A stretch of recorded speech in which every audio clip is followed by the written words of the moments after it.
RTX 20 Series.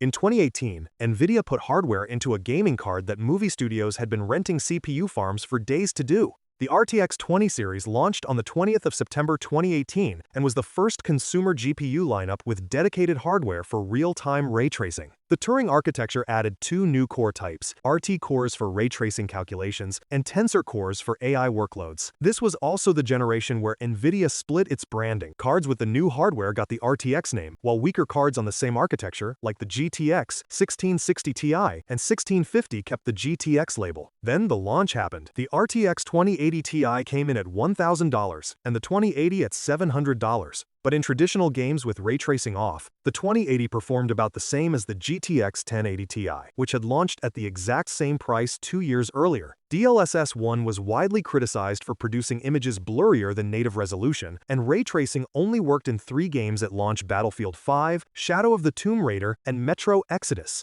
Jensen Huang later admitted to investors that RTX didn't sell as well as expected. NVIDIA had built the future about 2 years before the software showed up to meet it. RTX 30 Series. NVIDIA launched the RTX 30 series on the 17th of September 2020. The new Ampere architecture delivered on its claims.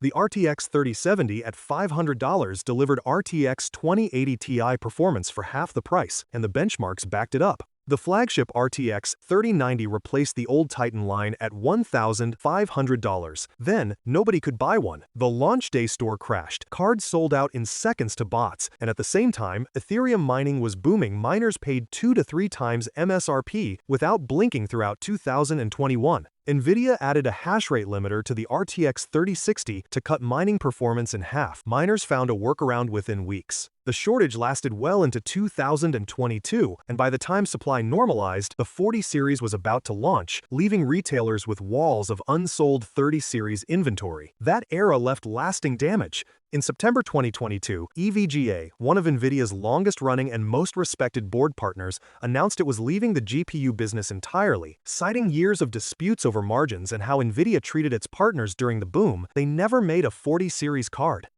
RTX 40 Series.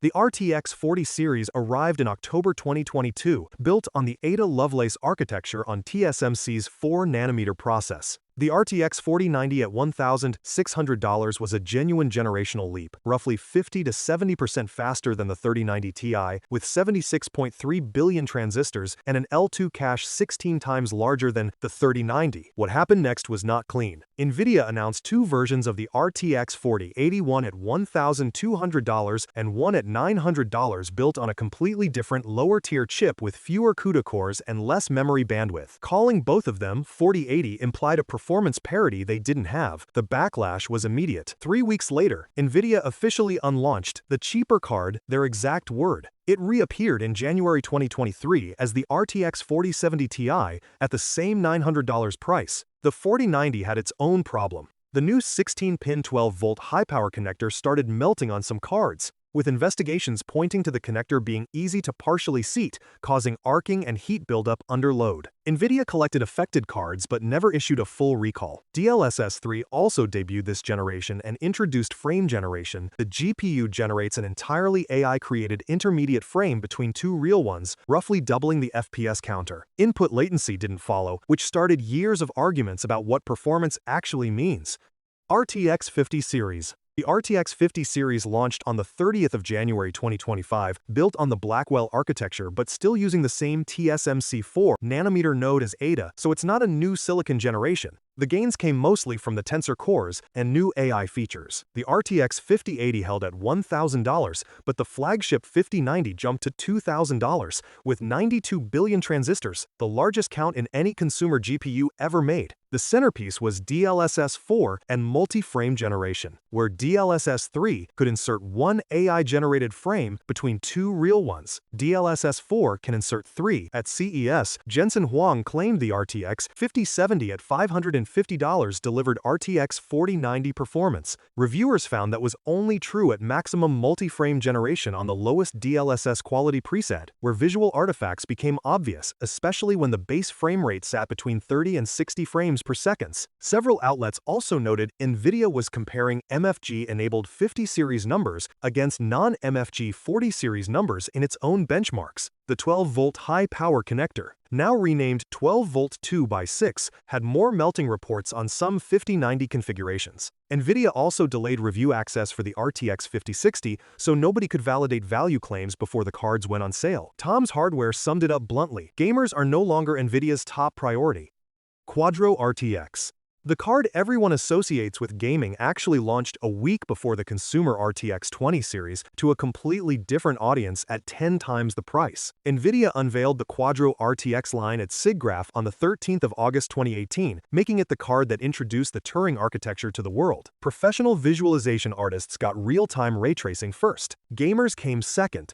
The lineup included the Quadro RTX 8000, 6000, 5000, and 4000. The flagship RTX 8000 shipped with 48GB of GDDR6 memory when the consumer RTX 2080 Ti had just 11GB, and it cost around $10,000. What justified that price was ECC memory for catching bit errors in scientific work, drivers certified against software from Autodesk and PTC, NVLink for pooling GPU memory across two cards, and larger cache configurations. This was also the end of an era the Quadro brand had existed since 1999, and the Quadro RTX was the last major generation to carry the name.